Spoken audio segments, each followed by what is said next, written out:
Salut à tous les amis, c'est Aken, j'espère que vous allez bien. Aujourd'hui on se retrouve dans une nouvelle vidéo où on va voir ensemble des vidéos encore en lien avec le paranormal. Ça va être des thèmes différentes de ce qu'on a pu voir dans la dernière vidéo que j'ai faite sur le paranormal, parce que dans la dernière vidéo on a vu des rencontres avec le paranormal. Là ce qu'on va voir ce sont des attaques du paranormal, donc un fantôme qui débarque chez toi, pouf, il te gifle. Oui, c'est un peu ça. Donc les amis, si la vidéo vous plaît, n'hésitez pas à la liker, n'hésitez pas également à vous abonner à la chaîne. Et nous on est parti pour voir ensemble ces attaques venant du paranormal.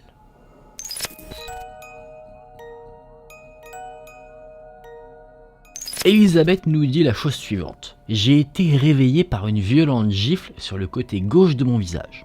On commence direct. Elle pensait d'abord que c'était sa sœur, qui était plutôt farceuse, qui avait fait le coup.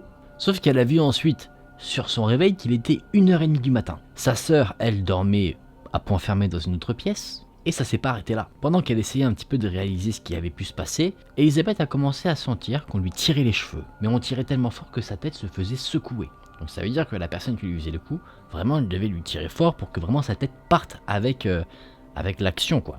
Après ça, sa couette a été tirée, un peu comme dans les films, directement, et naturellement, quand tu commences à te faire attaquer un peu comme ça, t'as envie de crier, sauf qu'elle n'arrivait pas du tout à le faire. C'est comme si Elisabeth était paralysée. Et c'est là qu'on va avoir des petits éléments de réponse maintenant. Elisabeth a l'impression qu'en fait, le fantôme, parce qu'elle ne voyait personne dans sa chambre, essayait d'attirer son attention. Parce que, au bout d'un certain temps, elle a entendu une voix de femme dire « Écoutez-moi, écoutez-moi ». Sauf que cette voix commençait à s'estomper au fur et à mesure des paroles. C'est-à-dire que le premier « Écoutez-moi » était clair et distinct, on comprenait bien, mais le deuxième c'est comme si en fait on avait un bouton de volume et qu'on le diminuait progressivement, ce qui fait que à la fin du second écoutez-moi, on n'entendait plus rien. C'est là que cette histoire s'arrête, je vous l'ai pas dit, mais ce sont des histoires vraies. Et oui mon coco, ça se trouve ce soir tu vas dormir, pouf, petite gifle de la part d'un fantôme qui se trouve chez toi. Ouais, là on est loin du petit sifflement qu'on pouvait voir dans la dernière vidéo, ou d'un petit fantôme d'enfant qui s'amuse quoi. Là, on rentre tout de suite dans un truc qui peut bien te saouler et bien te faire mal. On va rester dans les gifles.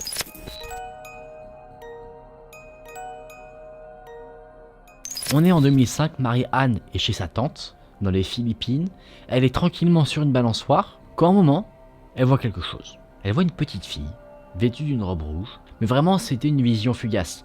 Elle a vu ça du coin de son regard, la petite fille se trouvait à la porte d'entrée de la maison de sa tante, et à un moment donné, étant attirée par le rouge vif de la tenue de la jeune fille, Marie-Anne a tourné son regard, et dès que la petite fille a vu qu'elle avait été en quelque sorte repérée, elle s'est précipitée à l'intérieur de la maison. Marie-Anne s'est dit que c'était peut-être une enfant que la tante connaissait, quelqu'un qui allait la voir. Du coup, Marie-Anne a quitté la balançoire et elle est rentrée dans la maison, sauf qu'à l'intérieur il n'y avait personne. Mis à part la tante elle-même et l'enfant de la tante qui lui dormait paisiblement et qui n'était pas habillé de rouge. Marie-Anne se dit que ça devait être son imagination, peut-être un petit peu trop de fatigue, du coup elle est retournée sur sa balançoire et là, se balançant un petit peu, elle cogitait, elle a commencé un petit peu à s'endormir.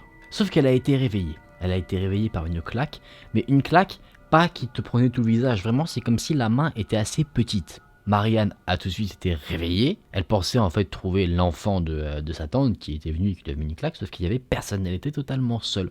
Donc elle se dit que c'est cette petite fille en rouge, qui était un fantôme selon elle, qui serait venue la voir et qui lui aurait collé une petite gifle. Ça va, pour le moment une petite claque comme ça de temps en temps, ça reste mignon, même si ça peut être un peu chiant, pourquoi pas. Après, pourquoi la petite fille elle aurait foutu une claque à Marie-Anne, ça on sait pas. Sur l'histoire juste avant, tu te dis c'était pour attirer l'attention, là visiblement la petite fille ne voulait pas être vue, et du coup ce serait pourquoi, ce serait tiens pourquoi tu m'as regardé, bam je te mets une claque, ça on sait pas, c'est le mystère.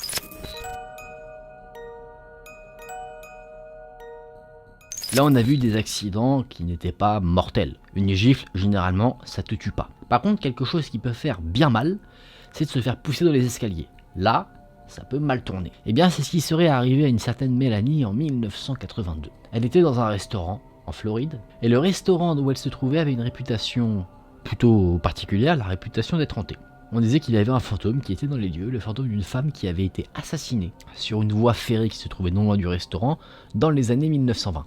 Mélanie a dit qu'elle a remarqué qu'une lampe au-dessus du bar à salade avait commencé à se balancer en continu, et elle était très contente de voir ça parce qu'elle était allée précisément dans ce restaurant pour assister à des choses paranormales. À un moment donné, Mélanie, avec la personne avec qui elle était au restaurant, devait se rendre au rez-de-chaussée. Du coup, ils allaient descendre les escaliers. Elle a dit à la personne qui était avec elle de passer devant elle parce qu'elle était un peu maladroite. Elle voulait pas tomber dans les escaliers. Elle se disait comme ça, si elle trébuche, il y a le mec devant, il la rattrape. Mélanie et son ami sont très contents de leur petite soirée. Ils rigolent, ils disent ah là là, bon bah il y a pas de fantôme, ou sinon ils font des petites vannes dessus quoi. Sauf que pendant qu'elle descend l'escalier, elle sent une pression dans son dos. Elle se trouvait un peu à droite de l'escalier et son ami un peu à gauche. Du coup, il y avait personne en fait devant elle pour l'attraper. Du coup, elle a détalé les escaliers en tombant. Mélanie d'abord pense pas du tout à un fantôme. Elle se dit que quelqu'un l'a poussée. Du coup, elle remonte. Elle s'était pas fait grand mal, heureusement. Elle remonte rapidement en haut pour voir s'il n'y a pas quelqu'un qui est là, je sais pas, un enfant qui lui a fait une blague ou quelqu'un d'autre. Et il n'y avait personne. Donc c'est là qu'elle commence à avoir une supposition, c'est que la personne qui l'a poussée n'est pas une personne vivante. Elle pense donc au fantôme qui est censé résider dans ce restaurant. Elle pense que, en fait, les mauvaises blagues que elle et son ami pouvaient faire vis-à-vis du fantôme l'ont vexée, et du coup, en guise de revanche, le fantôme l'a poussée dans les escaliers, espérant la tuer ou juste la remettre à sa place.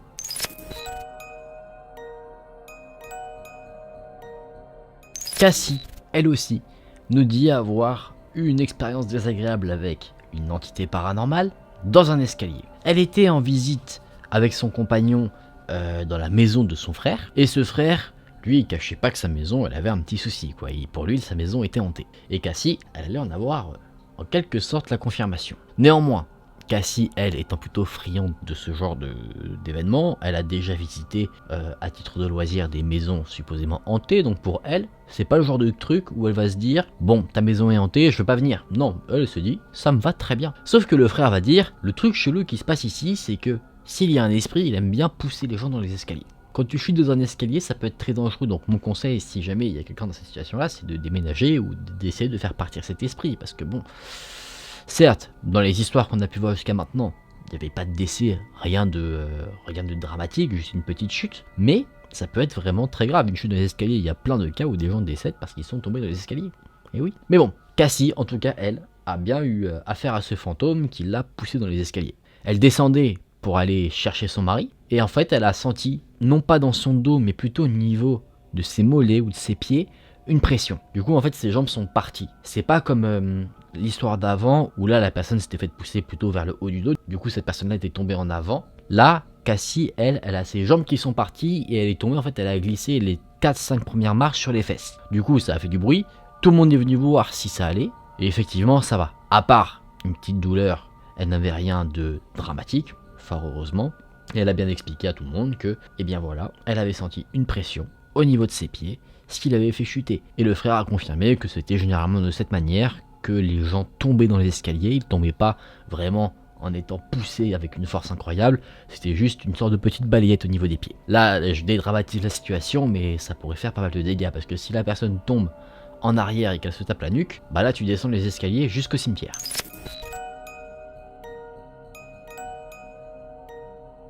Est-ce qu'on passerait pas un peu un stade encore au-dessus? Là, on a vu d'abord des petites gifles, ça passe. Être poussé dans les escaliers, ça peut être très grave. Maintenant, on va passer encore, du coup, comme je l'ai dit, à l'étape un peu d'au-dessus des attaques, les étranglements. Charlie dit que cette situation-là est arrivée à son père de nuit. Ensemble, ils vivaient dans une maison dans le Massachusetts, une maison qu'ils considéraient de base comme hantée, et même la famille est allée plus loin que juste se dire ouais c'est hanté, ils ont fait des recherches, et pour eux, ils ont trouvé l'identité du fantôme qui vivait dans leur maison. Pour eux, c'était un homme, du nom de Charlie Hartwell, qui était en fait un fermier, qui vivait sur leur propriété, mais qui était décédé dans un incendie.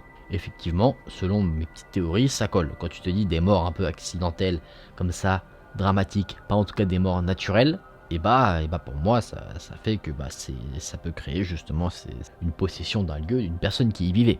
Il s'est donc passé plusieurs choses dans cette fameuse maison, apparemment habitée par le fantôme de Charlie Hartwell. Il y aurait des coups sur les murs, sur les portes, sans qu'il n'y ait personne de l'autre côté. Des télés, des radios, des lumières qui s'allument ou s'éteignent sans que personne ne fasse la moindre action. Des objets qui disparaissent et qui apparaissent ailleurs. Des lumières dans la grange alors qu'il n'y a pas d'électricité. Des portes coulissantes qui s'ouvrent et qui se referment, toutes seules. Plein de choses, diverses et variées avec le paranormal. Des petits événements, ici et là. Ok, voici ce que nous dit Charlie, étonnant qu'il porte le même nom que le fantôme. Il dit notre fantôme adorait effrayer ma sœur. On n'en connaissait pas la raison, mais en tout cas, ce qu'on a vu aussi, c'est qu'il n'aimait pas vraiment mon père. Une fois, mon père dormait, et il a commencé à sentir une sorte de poids sur lui. Il a ouvert les yeux et il n'a rien vu. Et il a senti ensuite comme des mains se poser sur son cou et commencer à exercer une pression très forte. Mon père a commencé à pleurer parce qu'il avait très peur et parce qu'il ne pouvait pas se lever. Il s'est accroché à une croix qu'il portait et a commencé à prier. Et au bout de quelques secondes, la pression qui était sur lui a disparu. Voilà, tu vois, là c'est sérieux. Déjà, à quel moment tu laisses passer toutes les activités paranormales déjà qu'il y avait avant l'étranglement dans ta maison? Il faut déjà commencer à faire quelque chose, tu vois. Si jamais tu entends un petit bruit, tu agis. Tu te dis pas, tranquille, on cohabite. Faut faire gaffe. Parce qu'une tentative d'assassinat sur un fantôme, là, pour porter plainte, bonne chance.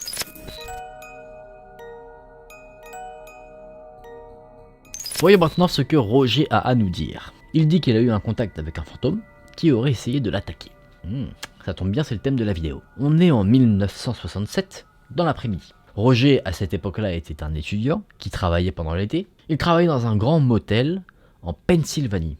Il vivait avec des collègues dans une vieille maison en pierre, à quelques kilomètres de là où il travaillait. Et dans cette maison en pierre, il s'était passé quelque chose à un moment donné. C'était un meurtre brutal. Je sais ce que vous allez dire, déjà ça pue. On est donc un samedi, tranquillement. Il fait beau, il y a du soleil. Et Roger se trouvait dans sa chambre, il essayait de faire une petite sieste pour se reposer et ensuite retourner travailler. Encore aujourd'hui, il se souvient clairement de ce qui s'est passé. Et vous avez vu comment il est beau.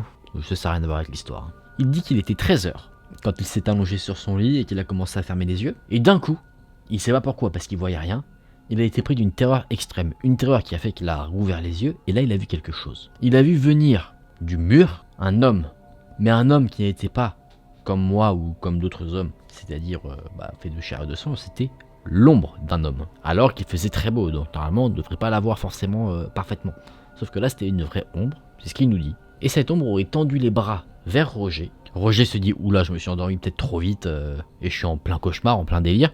Du coup il referme les yeux, il les réouvre et l'homme est toujours devant lui en train d'avancer vers Roger. Roger est paralysé par la peur. Il a essayé de refaire sa technique de je dois être en train de rêver ou de faire un cauchemar, je ferme les yeux, je respire, je les réouvre. Sauf que l'homme est toujours là. Et en fait, l'homme, quasiment au moment où ses mains allaient toucher le cou de notre ami Roger, là, il a disparu. Donc c'était vraiment tendu pour lui. Il était à ça de se faire avoir.